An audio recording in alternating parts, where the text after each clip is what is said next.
Hi, my name is Akash and in this video we'll be talking a famous problem on deck. ठीक है, तो previous video में हमने एक नया डेटा स्ट्रक्चर्स पढ़ा था क्यू का, जो कि क्यू का एक एक्सटेंडेड वर्जन था।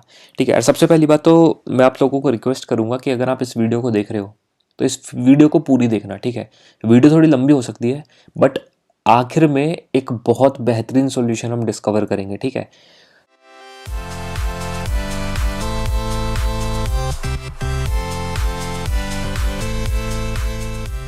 तो प्रॉब्लम का नाम है स्लाइडिंग विंडो मैक्सिमम। ठीक है, सबसे पहले तो जिसने पुरानी वीडियो नहीं देखी है, इससे प्रीवियस वीडियो जिसमें मैंने डेक को पढ़ाया है, तो वो जा करके आप लोग देख लो, क्योंकि डेक डेटा स्ट्रक्चर के बिना आप इस प्रॉब्लम को नहीं कर पाओगे। ठीक है, तो उसकी प्रॉपर अंडरस्टैंडिंग होना बहुत ज़्यादा ज़रूरी है। ठीक है, इसलिए मैंने स्पेशल में वो वीडियो आपको बनाया है। ठीक है, चलो बहुत बढ़िया। अभी फिलहाल क्या है कि जो स्लाइडिंग विंडो मैक्सिमम वाली प्रॉब्लम है, ठीक है, ये आप यहाँ देख सकते हो, टैग्स देख लो। इंटरव्यू बिट है, काफ़ी फेमस प्लेटफॉर्म है इंटरव्यूज़ की प्रिपरेशन करने के लिए, प्रोडक्ट बेस्ड कंपनीज के लिए। ठीक है, तो यहाँ पे इसने साफ साफ लिख रखा है कि गूगल, क्रॉनस, Walmart Labs and Amazon and यार बहुत सारी कंपनीज में प्रॉब्लम पूछी गई है। ठीक है, यहाँ पे सिर्फ 4 कंपनीज के नाम लिखे हैं बट बहुत कंपनीज में प्रॉब्लम पूछी गई है। ठीक है, सो मैं सीधा सीधा स्टार्ट करता हूँ इंट्रोडक्शन से। ठीक है, तो इसका सबमिशन हम लीड कोड पे करेंगे। अगर मैं आपको लीड कोड पे दिखाऊं तो सेम प्रॉब्लम है, सेम स्टेटमेंट है, सेम एग्जांपल इन्होंने भी दे रखा है, और ये हार्ड कैटेगरी में प्रॉब्लम आती है। आप इसका डिसलाइक एंड लाइक का रेशो देख सकते हो। ठीक है, तो यहाँ पे हम इसका सबमिशन करेंगे इस प्रॉब्लम का। तो प्रॉब्लम को अंडरस्टैंड करा देता हूँ। सबसे पहले है क्या, so we will be given an array of integers, let's say num. ठीक है, एक नम्स नाम का इंटीजर आपको इस तरीके से एक एरे दे रखा होगा और एक विंडो का साइज दे रखा होगा के। विंडो छोड़ो, ठीक है, ऐसा मान लो कि एक इंटीजर दे रखा है के जिसकी वैल्यू 3 है। ठीक है, चलो अब क्या है कि which is moving from very left of the array to the very right. ये सब चीजें अभी मैं आपको करके दिखाऊंगा। ठीक है, अब क्या रहा है कि you can only see the k numbers in the window each time the sliding window moves right by 1 position. अब देखो क्या है कि आपको एक एरे दे रखा होगा और आपको एक के की वैल्यू दे रखी होगी। तो ये के की वैल्यू जो मेरे को बताएगा, ये बताएगा कि each time we have to see only K numbers. तो फर्स्ट टाइम हम इन 3 नंबर्स को देखेंगे, नेक्स्ट टाइम पे हम इन 3 नंबर्स को देखेंगे, उससे नेक्स्ट टाइम पे हम इन 3 नंबर्स को देखेंगे, इस तरीके से। So each time we will slide our window by k, okay, and each time we will slide our window we have to return the maximum of the sliding window. ठीक है, मैं इसको बढ़िया तरीके से एक बार समझाने की कोशिश करता हूँ आप लोग को। ठीक है, तो लेट्स से ये मेरे पास एक इंटीजर्स का एक मेरे पास एरे दे रखा है। ठीक है, जिसको नम्स बोला गया है, और एक के की वैल्यू दे रखी है लेट्स से 3। तो प्रॉब्लम कह रही है कि आपको आउटपुट में एक एरे ही रिटर्न करना है, बट वो एरे किसका होगा, वो इस एरे के जितने भी कॉन्टिगुअस सब एरे बनेंगे साइज के हर एक साइज के का, हर एक विंडो का मैक्सिमम हम लोग को रिटर्न करना है। जैसे कि ध्यान से देखना आप लोग, सबसे पहले 3 साइज की विंडो ये है, क्योंकि 3 क्यों, क्योंकि के की वैल्यू 3 है। तो सबसे पहला जो है मेरे पास के की वैल्यू वो 3 है, तो इसका मैक्सिमम कौन है, इसका मैक्सिमम कौन है, मेरे पास 3 है मेरे पास इस विंडो का मैक्सिमम, तो मैंने यहाँ पे 3 डाल दिया। ठीक है, now let's slide this window. मैंने इस विंडो को लेफ्ट से राइट की तरफ स्लाइड किया, तो अब कौन सी बनी मेरे पास के साइज की विंडो, ये वाली बनी। अभी भी इन 3 एलिमेंट में मैक्सिमम कौन है, 3 मेरे पास मैक्सिमम है, तो मैंने 3 इसको इस एरे में पुश किया। ठीक है, let's slide the window again. तो मैंने यहाँ पे विंडो को फिर से स्लाइड किया। अब इस करंट विंडो का मैक्सिमम कौन है, 5 है, तो मैंने अपने इसके अंदर क्या डाल दिया, 5 यहाँ पे पुश किया। Again if I slide this window, तो मैक्सिमम कौन है, अगेन 5 है मेरे पास, तो मैंने 5 को यहाँ पे पुश किया इस एरे के अंदर। Again let's slide the window, तो मैंने यहाँ पे विंडो को फिर से स्लाइड किया। मैक्सिमम कौन है इन 3 एलिमेंट्स का, इस विंडो में मैक्सिमम कौन है, 6, तो मैंने इस अपने आंसर एरे में 6 रखा। मैंने फिर से इसको स्लाइड किया, इस बार मेरी विंडो साइज में मैक्सिमम कौन है, 7, तो मैंने अपने आंसर एरे में 7 को पुश किया। And finally I will return this array, ये मेरे पास आंसर एरे हो जाएगा। ठीक है, तो प्रॉब्लम आई थिंक क्लियर होगा। तो जो मेरे पास इस इनपुट एरे के अकॉर्डिंग जो मेरे पास आउटपुट है वो है मेरे पास 3 3 5 5 6 7। तो एक बार देख लेते हैं लीड कोड पे भी इसने क्या बोला है, 3 3 5 5 6 7। ठीक है, तो ये इस तरीके से हमको प्रॉब्लम का सोल्यूशन कैलकुलेट करना है। ठीक है, चलो बहुत बढ़िया, सोल्यूशन की बात करने की कोशिश करते हैं। ठीक है, तो मान लो आप यही वाला एक एरे दे रखा है। ठीक है, और मैं कह रहा हूँ कि इस आई को हम यहाँ से लेकर के यहाँ तक लेकर के जाते हैं। ठीक है, इसको हटा देते हैं 1 सेकंड के लिए। ठीक है, मान लो मैं आई को स्टार्ट करूँगा यहाँ से और मैं यहाँ तक अपने आई को जाऊँगा।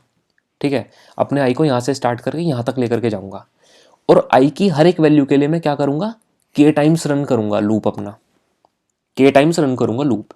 तो जब आई की वैल्यू, लेट से आई मेरे यहाँ पे है, तो आई की वैल्यू से लेकर के नेक्स्ट के साइज तक मेरे पास एक लूप चलेगा जे वाला, जो कि मैक्सिमम कैलकुलेट करके लाएगा। फिर नेक्स्ट पॉइंट इन टाइम पे मेरे पास क्या होगा, तो नेक्स्ट पॉइंट इन टाइम पे आई मेरे पास यहाँ चला जाएगा। तो फिर से मैं क्या करूँगा, फिर से 3 बार लूप चलाऊंगा और इन तीनों का मैक्सिमम कैलकुलेट करके ले आऊँगा। ठीक है, चलो ठीक है। फिर से मैं आई को अपने इंक्रीमेंट करूँगा, 3 का कैलकुलेट करके ले आऊँगा। फिर से अपने आई को इंक्रीमेंट करूँगा, 3 का कैलकुलेट करके ले आऊँगा। फिर से आई को इंक्रीमेंट करूँगा, 3 का जो है कैलकुलेट करके ले आऊँगा। मैं इस तरीके से अपना सॉल्यूशन निकाल सकता हूँ। तो वर्स्ट केस में अगर आप ध्यान से देखो तो मैंने आई को जो इटरेट करा वो 0 से लेकर के ऑलमोस्ट 10 तक करा। वैसे मैं 3 कम तक करूँगा अगर के की वैल्यू 3 है। ठीक है, ठीक है। तो और जो अंदर वाला लूप है, जे वाला लूप, वो क्या करता है, वो 3 नंबर का मैक्सिमम कैलकुलेट करने के लिए 3 बार इटरेट करता है, 3 बार इटरेट करता है। ठीक है, तो जो वर्स्ट केस में इसमें टाइम कॉम्प्लेक्सिटी हो जाएगी वो n इंटू के हो जाएगी मेरे पास, अगर आप ध्यान से देख रहे हो तो। ठीक है, n इंटू के हो जाएगी। तो प्रॉब्लम एक्चुअली ये कहती है कि आपको n इंटू के वाला सोल्यूशन नहीं देना है, आपको O ऑफ n वाला सोल्यूशन देना है। ठीक है, अब एक बात सोचो, n इंटू के में तो काफ़ी ईजी सोल्यूशन है कि तुम हर बार एक इंडेक्स पे जाओ और वहाँ से फिर 3 इंडेक्स चलो और देख लो इनका मैक्सिमम कौन है, इन 3 का मैक्सिमम कौन है। ठीक है, आप हर एक इंडेक्स पे जाओ और इन 3 का मैक्सिमम देख लो, हर एक इंडेक्स पे जाओ, फिर से आगे के 3 एलिमेंट्स का जो है मैक्सिमम देख लो। तो ये क्वाइट फीजिबल प्रॉब्लम है, काफ़ी डूएबल प्रॉब्लम है। हम इजीली इसको इंप्लीमेंट कर सकते हैं। कैसे करेंगे, 2 लूप लगाएंगे, आई की वैल्यू 0 से लेकर के n माइनस के तक जाएगी, और जे वाला लूप जो है वो आई से लेकर के और के तक जाएगा। ठीक है, मतलब आई से आई प्लस के तक जाएगा, सॉरी आई प्लस के तक जाएगा। 3 आगे चलो और क्या करो, यहाँ पे तुम मैक्सिमम का कोड लिख लो अपना। ठीक है, मैक्सिमम का कोड लिख लो कि कैसे मैक्सिमम हम कैलकुलेट करते हैं। तो क्या होगा दोस्तों, यहाँ पे प्रॉब्लम जो होने वाली है n इंटू के वाला सोल्यूशन ही होने वाला है। ठीक है, ठीक है, विच इज़ परफेक्टली फाइन, कोई दिक्कत नहीं है इसमें, but this is not acceptable. आपको यही वाला सोल्यूशन देना है, ओ ऑफ एन वाला। ठीक है, तो इसके लिए हम एक और हमारे पास सोल्यूशन होता है। देखो, अगर आपको ये वाला ब्रूट फोर्स सोल्यूशन भी प्रॉपर देखना है तो आप गीक्स फॉर गीक्स पे जा करके देख सकते हो। मैं यहाँ पे सिर्फ डिस्कस कर रहा हूँ क्योंकि मेरा यहाँ पे एम है एक्चुअल प्रॉब्लम को डिस्कस करना, डेक से हम इम्प्लीमेंट करेंगे। ठीक है, बट मैंने हाँ इम्प्लीमेंटेशन थोड़ी बता दी है, तो इंटरव्यूअर को आपको बतानी है वाली इम्प्लीमेंटेशन कि सर हम ऐसे भी कर सकते हैं। देन ही विल आस्क के भाई नहीं ऐसे काम नहीं चलेगा, आप जो है इसको थोड़ा सा सॉलिड बनाओ, इफेक्टिव बनाओ। ठीक है, तब हमें डेक वाला सोल्यूशन देना है। ठीक है, चलो अभी देखो इसका एक और सोल्यूशन एग्जिस्ट करता है जो कि एवीएल ट्री इम्प्लीमेंटेशन से हम कर सकते हैं, बट वो आप लोगों ने पढ़ा भी नहीं है, ना मैंने पढ़ा है अभी तक। ठीक है, तो इसके बारे में हम ज़्यादा बात नहीं करेंगे, हम सीधा सीधा अपने डेक वाले सोल्यूशन पे आते हैं। ठीक है, चलो तो डेक वाला सोल्यूशन देखते हैं। अब मैंने कल आप लोग को डेक पढ़ाया था पुरानी वीडियो में। पुरानी वीडियो में डेक ये बोलता है कि डेक एक ऐसा डेटा स्ट्रक्चर है जहाँ पे आप इंसर्ट कर सकते हो लास्ट में, इंसर्ट कर सकते हो फ्रंट में, रिमूव कर सकते हो लास्ट से और रिमूव कर सकते हो फ्रंट से। ठीक है, मतलब वहाँ पे हम 4 ऑपरेशंस एक साथ परफॉर्म कर सकते हैं एक ही क्यू के ऊपर। ठीक है, जो नॉर्मल क्यू होती है वहाँ पे 2 ऑपरेशन परफॉर्म कर सकते हैं, enqueue and dequeue. Last में इंसर्ट करो, फ्रंट से रिमूव करो। स्टैक में हम क्या कर सकते हैं, एक ही एंड से पुश और पॉप कर सकते हैं। लेकिन डेक हमारे पास एक ऐसा डेटा स्ट्रक्चर है जहाँ पे हम 4 ऑपरेशंस परफॉर्म कर सकते हैं। कौन कौन से, रिमूव लास्ट, रिमूव फ्रंट, मतलब रिमूव लास्ट, रिमूव फर्स्ट, मतलब शुरू से रिमूव करो, लास्ट से रिमूव करो, लास्ट में ऐड करो, शुरू में ऐड करो। ठीक है, चलो तो इस डेक का हम यूज़ करेंगे। ठीक है, तो मेरे पास फ्रेश सेटअप रेडी है। ठीक है, जहाँ पे मेरे पास एक नम्स एरे है जो कि ओरिजिनल एरे है, जिससे हम कुछ इन्फॉर्मेशन को गेट करके अपने आंसर एरे में एलिमेंट्स को फिल करेंगे। और ये एक डेक डेटा स्ट्रक्चर है जिसकी मैं हेल्प लूँगा। तो यहाँ पे देखो मैंने ध्यान से 3 साइज़ का आपको डेक दिख रहा है, k = 3। ठीक है, वैसे तो डायनेमिक डेक लेंगे हम, बट मैंने यहाँ पे बना लिया 3 साइज़ का। ठीक है, मैक्सिमम 3 इसका साइज़ होगा। ठीक है, चलो अभी क्या करना है ना, अभी ध्यान से देखो, यहाँ पे एक लूप लगा हुआ है 0 से लेकर के k-1। k-1 मतलब 3 बार लूप चलेगा, 0 टाइम्स के लिए चलेगा, 1 टाइम के लिए चलेगा, 2 टाइम के लिए चलेगा। ठीक है, अभी क्या है कि आई मेरा यहाँ पे है। ठीक है, अभी मेरा आई यहाँ पे है, इसने बोला ड्यू अगर डेक एम्प्टी नहीं है, तो डेक तो एम्प्टी है तो ये तो चलेगा नहीं, तो क्या करना है, डेक में ऐड कर दो लास्ट में। ठीक है, तो लास्ट मेरा अभी कहाँ पे है, अभी तो फ्रंट रियर सब मेरा 0 पड़ा है, तो डेक लास्ट मतलब यही होगा। तो मैं क्या करूँगा, इंडेक्स को मेरे को ध्यान से देखो, इंडेक्स को मेरे को भरना है यहाँ पे। तो इंडेक्स क्या है इसका, 0, तो 0 आ गया। सिंपल है, क्या है कि अगर डेक एम्प्टी है, अगर डेक एम्प्टी नहीं है तभी इफ चलेगा, अदरवाइज तुम्हें सिंपली क्या करना है, डेक में ऐड में लास्ट ऐड कर दो लास्ट में ये इंडेक्स। तो मैंने इंडेक्स सिंपली ऐड कर दिया, मेरा आई जो है वो यहाँ से हट करके आगे बढ़ा। अब कह रहा है कि अगर डेक एम्प्टी नहीं है, तो डेक तो एम्प्टी नहीं है, अब ट्रू कंडीशन हो गई।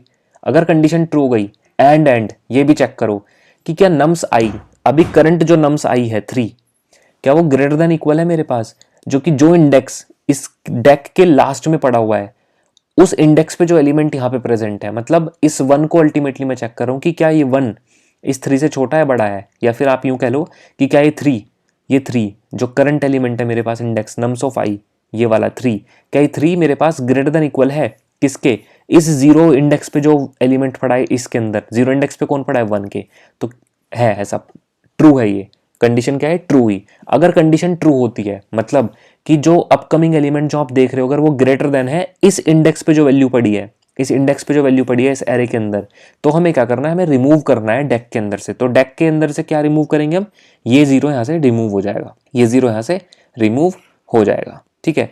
तो जब ये 0 रिमूव हो गया तो लेट्स डिलीट दिस, डिलीट तो हमने कर दिया। अब फिर करना क्या है हमें, तो जो भी करंट इंडेक्स हमारे पास था उसको तुम ऐड कर दो अपने डेक के अंदर। तो मेरे पास डेक के अंदर अब कौन ऐड हो जाएगा, 1 ऐड हो जाएगा, ठीक है। तो देख रहे हो सिनेरियो, देख रहे हो कि कैसे मैं मैक्सिमम एलिमेंट को इस डेक के फ्रंट पे लेकर के आ रहा हूँ, उस इंडेक्स को मैं फ्रंट पे मेंटेन करने की कोशिश कर रहा हूँ इस डेक के, ठीक है। ये चीज़ ध्यान से देखने की है बहुत ज़्यादा, कि मैंने क्या करा, मैंने इस करंट विंडो के मैक्सिमम इंडेक्स को मैं फ्रंट पे ले आया, ठीक है। अभी आगे बढ़ते हैं, अभी विंडो पूरी नहीं हुई है कि साइज़ की, तो 0 बार लूप चले गया, 1 बार लूप चले गया। अब मैंने आई को फिर से आगे बढ़ाया अपने, अब मेरा आई जो है वो यहाँ पे पॉइंट आउट कर रहा है। तो अब मैं फिर से क्या करता हूँ, मैं फिर से चेक करूंगा कि क्या मेरे पास क्यू एम्प्टी है, नहीं क्यू एम्प्टी नहीं है। तो एक और कंडीशन चेक होगी, क्या कंडीशन चेक होगी, कि जो करंट एलिमेंट तुम्हारे पास अब है, ठीक है, जो करंट एलिमेंट तुम्हारे पास है जिस पे तुम अभी हो, क्या वो मेरे पास ग्रेटर देन या इक्वल है, तो नहीं है, क्योंकि -1 जो है दोस्तों, -1 जो है दोस्तों वो ग्रेटर देन इक्वल टू 3 नहीं है, तो ये कंडीशन फॉल्स हो गई। तो कंडीशन अगर फॉल्स होगी तो रिमूव तो कुछ करना नहीं, तो हमें क्या करना है, सिंपली डेक में हम लास्ट में ऐड कर देंगे उस पर्टिकुलर इंडेक्स को, तो 2 मेरे पास ऐड हो जाएगा इस डेक के अंदर, ठीक है। तो after processing these 3 steps of a loop, ये पूरा कंप्लीट लूप को परफॉर्म करने के बाद जो मेरे पास डेक का स्टेटस बना है वो कुछ इस तरीके से बना है, ठीक है। तो ये मेरे पास डेक का स्टेटस बना है, ठीक है। तो अगर आप ध्यान से देख रहे हो तो यहाँ पे आपको 2 चीज़ें दिखेंगी, कि हमने लेफ्ट साइड के वो सारे इंडेक्सेस को हटा दिया है जो कि मेरे पास यूज़फुल नहीं है, लेफ्ट साइड के वो सारे इंडेक्सेस को हमने हटा दिया है जो कि यूज़फुल नहीं है, मतलब, या फिर आप यूँ कह लो कि करंट इंडेक्स के जितने भी लेफ्ट साइड में मिनिमम एलिमेंट्स है, जैसे कि ये 3 था, 3 के लेफ्ट में जो 1 था वो मिनिमम था 3 से, तो मैंने 1 को रिमूव कर दिया, 1 वाले इंडेक्स को रिमूव कर दिया इस डेक्स से, ठीक है। समझ देखो बहुत ध्यान से, ये जो -1 है, ये -1 है तो मिनिमम 3 से, बट ये राइट साइड में आ रहा है, इस वजह से मैंने इसको यहाँ पे रखा हुआ है, यहाँ पे मैंने इसको रखा हुआ है, ठीक है।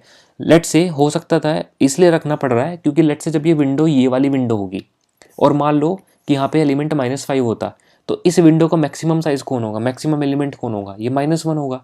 तो मुझे ज़रूरत पड़ सकती है ना इस 2 इंडेक्स की, इस वजह से मैंने इस करंट एलिमेंट के, इस 3 के राइट वाले में अगर कोई मिनिमम है तो राइट वाले को मैंने अभी रखा है संभाल के, मैं उसको डिलीट नहीं कर सकता, बट हाँ लेफ्ट वाले को मैं हटा दे रहा हूँ, ठीक है। तो अभी मैं वापस से इसी फॉर्मेट में आ जाता हूँ अपने, ठीक है।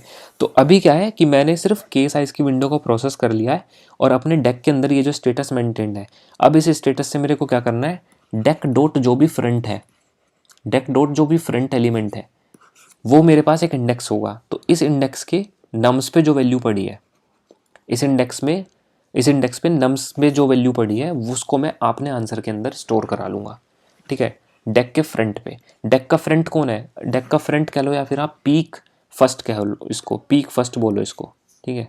इसको डेक डॉट पीक फर्स्ट बोलो, ठीक है, डॉट पीक फर्स्ट। तो डॉट पीक फर्स्ट मतलब ये पीक वाला एलिमेंट ला करके देगा, ये क्या है, इंडेक्स है, इस इंडेक्स मतलब वन इंडेक्स पे जो भी वैल्यू पड़ी है नम्स, ठीक है, नम्स के जो भी वैल्यू पड़ी है वो तुम कहाँ डाल दो, अपने आंसर के 0 इंडेक्स पे डाल दो, तो इस आंसर में 3 चला जाएगा, ठीक है। इस 1 इंडेक्स पे जो भी वैल्यू पड़ी है वो मैंने इस आंसर के अंदर डाल दी, ठीक है। चलो दैट्स परफेक्टली फाइन। अब मैंने के साइज का सब एरे तो प्रोसेस कर लिया है, अब मेरे को ये काम रिपीट करना है, ठीक है, अब मेरे को ये काम रिपीट करना है, तो उसका कोड भी देखते हैं एक बार, ठीक है यार। तो मैंने एक स्क्रिप्ट और लिखी यहाँ पे छोटी सी, इसको और हम ध्यान से समझने की कोशिश करते हैं, ठीक है। तो अभी क्या है कि हमने के साइज़ की विंडो को तो एक्सप्लोर कर लिया है, शुरू की के साइज़ की जो विंडो थी उसको तो हमने एक्सप्लोर कर लिया और उसके हिसाब से हमने अपने डेक के अंदर ही आंसर कैलकुलेट कर लिया है, ठीक है। बट अब देखो, अब क्या है कि मैं यहाँ से कैलकुलेट करना स्टार्ट करूँगा, ठीक है। के की वैल्यू 3 दे रखी है ना, तो 3 इंडेक्स से मैं कैलकुलेट करना स्टार्ट करूँगा, मतलब मेरे पास अब ये विंडो यहाँ पे है, मैं इसको यहाँ पे ले आया, ठीक है। तो ये वाली जो के मैंने विंडो की साइज़ को एक्सप्लोर करा था, ये वाली जो लाइन है ये वाला 3 ला करके यहाँ पे दे देगी। ठीक है, ये वाली जो लाइन है यहाँ पे वो 3 इसने ला करके दे दिया कि पीक फर्स्ट करके पीक फर्स्ट करो और नम्स के पीक फर्स्ट पे मतलब 1 पे, नम्स के 1 इंडेक्स पे जो भी वैल्यू पड़ी है उसको तुम आंसर में डाल दो। तो ये इसने काम कर दिया अपना। ठीक है, अब देखो अभी के लिए ना तुम ये वाली लाइन को मत देखो। ठीक है, ये वाली लाइन्स मत देखो, ये वाला वाइल लूप मत देखो, सीधा यहाँ से देखो। ठीक है, तो अभी क्या है, ये सेम लाइन लिखी है जो कि मैंने पहले भी लिखी थी लूप के अंदर। ठीक है, कि अगर डेक एम्प्टी नहीं है, डेक अगर एम्प्टी नहीं है और नम्स का आई, अभी नम्स का आई कौन है, ये है। ठीक है, नम्स का आई कौन है, ये है 3। तो अगर ये 3 मतलब ये जो एलिमेंट है -3 अगर ये ग्रेटर देन इक्वल है पीक लास्ट से, पीक लास्ट कौन है 2, पीक लास्ट कौन है 2, 2 इंडेक्स है। ठीक है, 2 इंडेक्स, तो 2 इंडेक्स पे वैल्यू कौन पड़ी है -1। तो अल्टीमेटली ये क्या बन गया कि -3 अगर ग्रेटर देन इक्वल है -1 के। ठीक है, जो कि कंडीशन क्या हो गई, क्या कंडीशन हो गई, -3 क्या ग्रेटर देन इक्वल है -1 के, नहीं है। तो कंडीशन क्या हो गई, फॉल्स हो गई। तो हमें क्या करना है, कुछ नहीं करना, सिंपली ऐड कर दो इसको। क्या ऐड हो जाएगा, 3b अब इसके अंदर ऐड हो जाएगा। ठीक है, 3b इसके अंदर ऐड हो जाएगा, 3b इसके अंदर, 3 इंडेक्स भी इसके अंदर ऐड हो जाएगा। ठीक है, तो अभी क्या हो गया कि सिंपली कुछ नहीं हुआ, इस बार सिंपली एक एडिशन हुआ है क्यू के अंदर। और अभी भी क्या करूंगा, अब मैं वापस जाऊंगा इस लूप के अंदर, वापस लूप की नेक्स्ट लाइन चलेगी और क्या बोल रहा है कि पीक फर्स्ट से जो भी एलिमेंट पड़ा है उसको इंडेक्स पे डाल दो, एरे के इंडेक्स प्लस प्लस करके डाल दो। तो पीक फर्स्ट पे भी क्या पड़ा है 1। तो अभी भी देख लो तुम इस करंट विंडो के किस इंडेक्स पे मेरे पास मैक्सिमम एलिमेंट है, 1 पे है। तो 1 के इंडेक्स पे मेरे जो भी एलिमेंट है वो स्टोर हो जाएगा आंसर एरे के अंदर। ठीक है, अब इस पे ध्यान देना, इस वाइल लूप पे देखो अब क्या होगा, ध्यान से देखो। जब मैं इस विंडो को स्लाइड कर रहा हूं, यहां से जब ये विंडो यहां पे स्लाइड होके आ रही है, तो क्या ये 3 जो मैक्सिमम था अभी तक वो बाहर जा रहा है ना विंडो के, जा रहा है कि नहीं जा रहा है, कैसे पता चलेगा मुझे। अच्छा, करंट जब मैंने इस विंडो को स्लाइड करा तो ये करंट आई जो है इस पे आ गया, करंट आई इस पे आ गया। तो मुझे कैसे पता चलेगा कि इस डेक के जो फ्रंट में वैल्यू स्टोर्ड है, इंडेक्स स्टोर्ड है, क्या वो विंडो के बाहर तो नहीं जा रहा, मुझे कैसे पता चलेगा। तो इस वजह से हमने एक एक्स्ट्रा वाइल लूप यहाँ पे लगा के रखा है। ये क्या कर रहा है, ध्यान से देखो, ये चेक कर रहा है कि डेक के जो पीक फर्स्ट, कि डेक के जो फर्स्ट पे जो इंडेक्स पड़ा हुआ है, जो भी डेक के फर्स्ट पे इंडेक्स पड़ा है, लेट से 1 पड़ा है अभी, क्या वो लेस देन इक्वल है मेरे पास। ये इंडेक्स है दोस्तों, इंडेक्स, ये वाला इंडेक्स है, ये वाला इंडेक्स, क्या वो लेस देन इक्वल है किसके, आई माइनस के। आई अभी करंट किस पे, 4 पे, माइनस के 4 माइनस 3, 4 माइनस 3 का देगा 1। तो हाँ, 1 is less than equals to 1। इससे मेरे को ये पता चला कि ये 1 जो है ये तो विंडो के बाहर चला गया, मतलब ये करंट विंडो का पार्ट है ही नहीं। तो अगर कोई मैक्सिमम एलिमेंट जो कि करंट विंडो का पार्ट नहीं है तो वो मेरे लिए सूटेबल वैल्यू नहीं है, तो हम क्या करेंगे, इस 1 को यहाँ से उड़ा देंगे। ठीक है, तो ये मैंने रिमूव कर दिया फर्स्ट, तो मतलब ये रिमूव हो गया यहाँ से।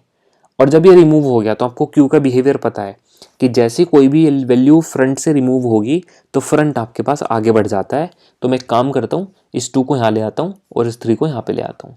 ठीक है, तो अब फ्रंट पे कौन पहुँच गया, 2 ये वाला इंडेक्स पहुँच गया, और उस पर कौन पहुँच गया, वो 3 जो आगे था वो आगे आ गया, मतलब एक्चुअली आगे नहीं आ रहा है, वो फ्रंट मेरे पास आगे मूव कर रहा है। ठीक है, चलो बहुत बढ़िया।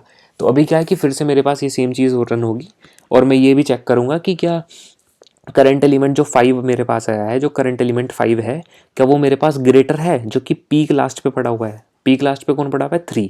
तो अगर ऐसा है, अगर ग्रेटर देन है तो तुम रिमूव कर दो इस 3 को, ये तुम्हारे काम का नहीं है, तो इस 3 को हम रिमूव कर देंगे। ठीक है, इस 3 को हम रिमूव कर देंगे और हम सिंपली क्या करेंगे, हम तब तक रिमूव करेंगे जब तक हमारे पास ये कंडीशन ट्रू होती रहेगी। ठीक है, तो अभी क्या है कि आई मेरे पास अभी भी यहाँ पे है, आई मेरे पास अभी भी यहाँ पे है, और अब क्यू के फ्रंट पे कौन पड़ा है, क्यू के लास्ट पे कौन पड़ा है, ये 2 एलिमेंट पड़ा है, 2 इंडेक्स पड़ा है। तो 2 इंडेक्स पे वैल्यू क्या है, -1। तो अगेन मैं फिर से चेक करूँ कि क्या 5 मेरे पास ग्रेटर देन इक्वल्स टू है -1 के, हाँ, फिर से कंडीशन ट्रू ही, मतलब मैं क्या करूँगा, मैं इस 2 को फिर से यहाँ से उड़ा दूंगा। ठीक है, और मैं अब क्या स्टोर कराऊंगा, इंडेक्स को स्टोर करा लूँगा, विच इज़ नथिंग बट 4। तो 4 इंडेक्स मेरे पास यहाँ पे स्टोर हो जाएगा। अब जब ये फिर से नेक्स्ट इटरेशन पे जाएगा तो ये कह रहा है कि जो भी पीक फर्स्ट है, पीक फर्स्ट करो और क्या करो, इंडेक्स पे स्टोर करो। तो पीक फर्स्ट पे कौन सा इंडेक्स है, 4। तो 4 इंडेक्स पे जो भी नम्स के अंदर वैल्यू पड़ी है 5, वो मेरे पास आंसर होगा। ठीक है, and this is how we are actually creating our answer array. ठीक है, तो अगली बार भी देखो क्या होगा। अब मैं इसको जल्दी जल्दी से तुम्हें करके दिखाता हूँ, अगर तुम्हें समझ में नहीं आ रहा तो तुम एक बार इसको फिर से देख सकते हो। अगली बार क्या होगा, मेरे पास ये आई इंडेक्स यहाँ पे जाएगा, तो करंट विंडो जो होगी मेरे पास वो ये वाली विंडो होगी। ठीक है, ये वाली विंडो होगी। अगला एलिमेंट आ रहा है मेरे पास 3 जो कि स्मॉलर है, तो अगर वैल्यू स्मॉलर है राइट साइड में तो मैं सिंपली उसका इंडेक्स स्टोर कर लूँगा। यहाँ पे 5 मेरे पास स्टोर हो जाएगा। ठीक है, 5 मेरे पास स्टोर हो जाएगा, तो 5 स्टोर हो गया सिंपली, कोई दिक्कत नहीं है। ठीक है, और मैं क्या करूँगा, नेक्स्ट इटरेशन पे जाऊँगा फिर से, जो भी मेरे पास पीक फर्स्ट पे एलिमेंट है उसको मैं यहाँ पे डाल दूंगा। ठीक है, चलो बहुत बढ़िया। अब नेक्स्ट इटरेशन पे मेरे पास फिर से ये आई मूव करेगा, 6 पे जाएगा। ठीक है, और ये विंडो जो होगी मेरे पास अब ये होगी। ठीक है, तो अभी भी क्या है कि जो करंट एलिमेंट है वो मेरे पास ग्रेटर है, जो करंट एलिमेंट है वो मेरे पास ग्रेटर है, जो कि लास्ट में इंडेक्स मेरे पास पड़ा हुआ है। तो मतलब ये इंडेक्स फालतू का, इसको हम यहाँ से डिलीट कर देंगे। ठीक है, so this will get deleted. और मेरे पास क्या है, ये तब तक डिलीट होता रहेगा जब तक मेरे पास लास्ट एलिमेंट से मेरे पास मैक्सिमम मिलेगा। तो 4 इंडेक्स पे जो वैल्यू पड़ी है 5 वो भी छोटी है 6 से, तो इसको भी मैं यहाँ से डिलीट कर दूंगा। एंड फाइनली जो है मेरे पास 6 will be stored in this deck. ठीक है, तो 6 मेरे पास यहाँ पे ऐड हो जाएगी लास्ट में। ठीक है, रिमूव करता रहूँगा ना जब तक ये वाली कंडीशन ट्रू होती है, जब तक मेरे को इस डेक के अंदर से पीक लास्ट पे मेरे को ग्रेटर एलिमेंट मिलता रहेगा, तो I will keep on removing the last element. ठीक है, removing the last element out of this deck, और मैं ऐड करता रहूँगा, फिर ऐड कर दूंगा अपने करंट इंडेक्स को। तो करंट इंडेक्स मेरे पास 6 है, तो 6 will get added to this deque. अब क्या होगा, नेक्स्ट टाइम पे मैं फिर से क्या करूँगा, पीक फर्स्ट, इस नम्स के पीक फर्स्ट पे जो भी एलिमेंट पड़ा है 6, उसको मैं यहाँ पे स्टोर कर लूँगा। That will be my maximum. And again मैं क्या करूँगा, इसको मैं, अब मेरे पास नेक्स्ट इटरेशन ये बन गई है। ठीक है, फिर से देखो सेम सिनेरियो है। 7 मेरे पास मैक्सिमम एलिमेंट आया, मतलब कि जो भी इसके डेक के लास्ट में जो भी एलिमेंट पड़ा है, ठीक है, अगर वो छोटा है, 6 इंडेक्स है ना, 6 इंडेक्स है, 6 इंडेक्स पे मेरे पास मैक्सिमम था, तो मैंने 6 इंडेक्स स्टोर कराया था ना कि एलिमेंट। ये एलिमेंट स्टोर नहीं है, इंडेक्स स्टोर्ड है। ठीक है, तो इस इंडेक्स पे 6 इंडेक्स पे इस नम्स एरे के अंदर जो भी वैल्यू पड़ी अगर वो छोटी है 7 से, तो I will pop this value out of this deck. ठीक है, और तब तक पॉप करूँगा जब तक या तो मेरे पास कंडीशन ट्रू नहीं हो जाती या फिर डेक एम्प्टी नहीं हो जाती। अब क्योंकि डेक एम्प्टी होती है तो क्या हो गया, अब क्या करूँगा, ऐड कर दूंगा सिंपली जो करंट इंडेक्स को, तो 7 विल गेट एडिड। तो this 7 index is edit actually. ठीक है, अब क्या करेंगे, फिर से पीक फर्स्ट से हम ऐड कर देंगे इसको यहाँ पे। ठीक है, तो क्या होगा ना दोस्तों, देखो इस पॉइंट इन टाइम पे मेरे पास एरे ख़त्म हो चुका होगा, तो ये लास्ट वाला जो मेरे पास लास्ट विंडो के लिए जो होगा ये मैं रन नहीं कर पाऊँगा। तो ये जो आंसर एक्चुअली ऐड होगा ना, मेरे को यहाँ पे एक और एक्स्ट्रा में लिखना पड़ेगा, आंसर इंडेक्स प्लस प्लस, मतलब प्लस करने की ज़रूरत नहीं है, अब इंडेक्स प्लस हो चुका है ऑलरेडी। और ये सेम लाइन में फिर से लिखूँगा, nums D Q dot peak और फर्स्ट। ठीक है, तो फर्स्ट पे जो भी एलिमेंट पड़ा होगा that will be added to the last when my iteration will be completed. ठीक है, तो मेरे को पता है यार काफ़ी ट्रिकी सवाल है। ठीक है, क्योंकि मैंने इसको आपको दिखा दिया, हार्ड प्रॉब्लम है, सच में ये हार्ड प्रॉब्लम है। ठीक है, तो मैंने इसका लीड कोड पे सॉल्यूशन लिखा हुआ है, मैं आपको वो दिखा देता हूँ। ठीक है, मैंने वैसे बेसिकली जावा के अंदर कोड लिखा है, बट अगर आपको सी प्लस प्लस और पाइथन में कोड लिखना है तो आप सिंपली उसी इटरेशन को, उसी एग्जैक्टली उसी फॉर्मेट को फॉलो करते हुए आप उसको लिख सकते हो। ठीक है, तो मैं जल्दी से एक बार आपको दिखाता हूँ इसका कोड। ठीक है, देखो ध्यान से, तो this is my answer array. ठीक है, तो हमें क्या मिलेगा, सबसे पहले देख लेते हैं क्या मिल रहा है इनपुट में। तो हमें नम्स नाम का एक एरे मिल रहा है और के मिल रहा है साइज़। तो हमने सबसे पहले अपना आंसर एरे बना लिया, तो ऑब्वियसली आंसर एरे के अंदर कितने नंबर ऑफ एलिमेंट्स हम रखेंगे, नम्स डॉट लेंथ माइनस के प्लस 1। मान लो अगर आपके पास ये 4 साइज़ का एरे और आपको 2-2 साइज़ का करना है। ठीक है, तो 2 साइज़ का एक विंडो, 2 साइज़ का एक विंडो, फिर 2 साइज़ का एक विंडो, मतलब 3 एलिमेंट रखे, तो 4 साइज़ का आपका एरे था।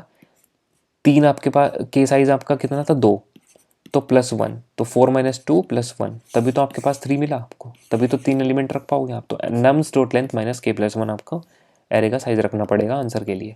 अब देखो मैंने एक डेक बनाई, सी प्लस प्लस के अंदर कैसे डेक बनाते, ऐसे करके डेक बनाते, deck of int D Q. बस पाइथन के अंदर कैसे बनाते, सबसे पहले तो आप एक लाइन लिखते हैं, import from collections import deck, from collections import deck. ये पहली लाइन तो आप ऐड करते, गीक्स फॉर गीक्स पे कल बताई थी। और कैसे बनाते, D Q is equals to, simply क्या करते, डेक, ऐसे करके डेक बना देते हैं आप। ये आपके पास ये और ये तीनों लाइन इक्विवेलेंट है, ये पाइथन में, ये सी प्लस प्लस में, ये जावा में। ठीक है, अब देखो मैं क्या कर रहा हूँ, मैं एक लूप चला रहा हूँ 3 बार, और पहले सिर्फ इस पूरे एरे के सिर्फ पहले 3 एलिमेंट को, मतलब कि फर्स्ट के एलिमेंट्स को मैं उस डेक के अंदर ऐड कर रहा हूँ अपने स्ट्रक्चर के हिसाब से। 2 बातें आपको याद रखनी है, पहली और दूसरी, only enter useful elements, useful elements को आपको एंटर करना है डेक के अंदर। दूसरी बात क्या करनी है, यूजफुल कैसे बोलता हूँ मैं, कि जो भी लेफ्ट एलिमेंट्स है, लेफ्ट एलिमेंट्स किसी भी इंडेक्स के लेफ्ट एलिमेंट अगर वो स्मॉलर है तो उसको तो हम रिमूव कर देंगे, रिमूव कर देंगे सिंपली। अगर कोई लेफ्ट एलिमेंट किसी भी इंडेक्स के अगर स्मॉलर है तो हम उसको रिमूव कर देंगे। लेकिन अगर कोई राइट में कोई एलिमेंट ऐसा आता है, ठीक है, जो कि स्मॉलर है किसी इसी इंडेक्स के, तो उसको हम रखेंगे, नेक्स्ट विंडो के लिए हम रखेंगे संभाल के। दूसरी बात कौन सी याद रखनी है, एक बात हमें ये भी याद रखनी है कि अगर जैसे आप विंडो स्लाइड कर रहे हो तो आपको ये चेक करना है कि जो क्यू के उस डेक के जो फ्रंट पे एलिमेंट पड़ा हुआ है क्या वो विंडो के बाहर तो नहीं जा रहा। और वो कैसे हम चेक करते हैं वो भी दिखाऊंगा मैं आपको, ठीक है। तो हमने क्या करा, सिंपली 3 बार इस के बार लूप चला करके ये हमने डेक अपनी मेंटेन करके रख ली। अब देखो आते नेक्स्ट पे, what if you have actually explored all the के एलिमेंट्स। के एलिमेंट्स को डेक के अंदर रखने के बाद हमें क्या करना है, हमें जहाँ पे भी हमारे पास लास्ट टाइम पे आई इंडेक्स था वहाँ से हमें स्टार्ट कर देना है, नम्स डॉट लेंथ तक जाना है। और हर बार हमें अपने आंसर एरे के अंदर क्या करना है, डेक के पीक फर्स्ट से हमें अपने एलिमेंट को उठाना है और वो इंडेक्स एक्चुअली, और उस वो इंडेक्स नम्स में उस इंडेक्स पे जो भी वैल्यू प्रेजेंट है वो आपको अपने आंसर एरे में इंक्लूड कर देनी है। तो that will be your maximum, ठीक है। अब क्या करना है हमें, ये वाला जो वाइल लूप है, देखो ये वाइल लूप किस बात को ध्यान रखता है, ये उस बात को ध्यान रखता है कि जो फ्रंट पे आपके पास इंडेक्स स्टोर्ड है क्या वो आउट ऑफ विंडो तो नहीं जा रहा, आउट ऑफ विंडो तो नहीं जा रहा। और आउट ऑफ विंडो कैसे पता चलेगा, कि अगर वो इंडेक्स जो कि स्टोर्ड है इस डेक के अंदर फ्रंट पे, अगर वो आई माइनस के से छोटा है या फिर उसके बराबर है तो इट मीन्स वो क्यू का पार्ट नहीं है, वो क्यू का पार्ट नहीं है, ठीक है। मान लो आपके पास 4 इंडेक्स स्टोर्ड है और आप 7 पे हो और आपका विंडो साइज 3, ठीक है, करंट आई आपके पास 7 है, तो जो विंडो आपके पास होगी वो कौन सी होगी, 5 6 7, ठीक है। तो आपको कैसे पता चलेगा, कैसे पता चलेगा। और ये मैक्सिमम स्टोर्ड है अभी तक डेक के अंदर, ठीक है, डेक के अंदर 4 स्टोर्ड है इंडेक्स। तो आपको ये चेक करना है कि डेक के अंदर जो 4 स्टोर्ड है क्या वो लेस देन इक्वल है आपके पास 7 माइनस 3 से, 3 साइज की आपके पास विंडो है। तो अगर ऐसा है तो आप इसको रिमूव कर दोगे। रिमूव कैसे करोगे, रिमूव फर्स्ट करके। तो उस डेक के अंदर से आप उस इंडेक्स को रिमूव कर दोगे, ठीक है। रिमूव करते आपके पास फ्रंट अपडेट हो जाएगा। फिर आप क्या कर रहे हो, आप ये भी चेक कर रहे हो कि जो करंट एलिमेंट आपने इंक्रीमेंट करके जो आपने एक्सप्लोर कर रहे हो क्या वो बड़ा है ऑलरेडी जो एलिमेंट आपके पास डेक के अंदर प्रेजेंट है, ठीक है। अगर ऐसा है तो आप क्या करो, रिमूव करते जाओ उनको, तब तक रिमूव करते जाओ जब तक आपको बड़ा एलिमेंट मिल रहा है, छोटा एलिमेंट मिल रहा है, मतलब डेक के अंदर छोटा और ये एलिमेंट जब तक बड़ा है। और फाइनली जब तक ये सारे एलिमेंट खत्म नहीं हो जाते, जो भी छोटे एलिमेंट्स है, लास्ट में आप इसको ऐड कर दो लास्ट में, ठीक है, ठीक है। तो अगर आपके पास ऑलरेडी डेक के अंदर फ्रंट पे मैक्सिमम एलिमेंट प्रेजेंट था और ये भी मैक्सिमम था, तो मतलब ये इससे भी मैक्सिमम है, तो ये भी अपने आप पॉप हो जाएगा, ये भी रिमूव हो जाएगा। तब तक रिमूव करते जाना जब तक मैक्सिमम है, अदरवाइज वरना तो ये रिमूव नहीं करेगा क्योंकि यहाँ पे मेरे पास मैक्सिमम एलिमेंट पड़ा होगा ऑलरेडी, 7 से भी बड़ा पड़ा होगा, ठीक है। तो इस तरीके से ये काम कर रहा है। लास्ट में हमने सिर्फ क्या करा है, लास्ट में हमने एक चीज़ करी है कि लास्ट में जो कि लास्ट जो विंडो होगी मेरे पास उस एरे की, उस विंडो के लिए मैं मैक्सिमम नहीं निकाल पाऊंगा क्योंकि मेरे पास ये फॉर लूप खत्म हो जाएगा, ठीक है। तो उस केस के लिए मेरे को क्या करना है, मैंने अलग से लास्ट में लिखा है कि लास्ट में जो डेक में इनिशियल फर्स्ट इंडेक्स पे जो एलिमेंट बचेगा that will be your maximum element for the last window, ठीक है। तो उसके लिए मैंने अलग से चीज़ लिखी है। यार आई नो कि ये काफ़ी कॉम्प्लिकेटेड क्वेश्चन है but this is how we have to do this question. अगर ये फिर भी समझ नहीं आया तो please let me know in the comments, ठीक है। और let's try to submit this funds, ठीक है। तो अगर मैं इसको सबमिट करता हूँ, ठीक है, तो we have submitted this question, तो काफ़ी सही तरीके से हमारे पास ये सबमिट हो गया है, ठीक है। तो मैं ऑलरेडी बता चुका हूँ कि काफ़ी इंपॉर्टेंट प्रॉब्लम है, ठीक है। यहाँ पे लिखा हुआ है सीधा सीधा Google, क्रोनस, Walmart Labs and Amazon. यही 2 कंपनी तो यार जहाँ सब जाना चाहते हैं, अमेजोन और गूगल, ठीक है। तो दोनों कंपनी में पूछी गई है, काफ़ी इंपॉर्टेंट प्रॉब्लम है और काफ़ी लंबी वीडियो ये हो चुकी है। तो उम्मीद करता हूँ समझ में आया होगा, नहीं आया तो आप फिर से एक बार वीडियो को देखो, समझ में 101% आ जाएगा, ठीक है। और कॉपी पेन पे बनाओ यार, डेक डेटा स्ट्रक्चर को बढ़िया से पढ़ो और कॉपी पेन पे बनाओ, पक्का समझ में आएगा। ठीक है, एक बार में नहीं, 2 बार में नहीं, 3 बार में पक्का समझ में आ जाएगा। मेरे को भी नहीं आया था फर्स्ट टाइम में। ठीक है, चलो that's all from my side for this video, and from the next video will be starting with recursion. ठीक है, बाय बाय फॉर नाउ।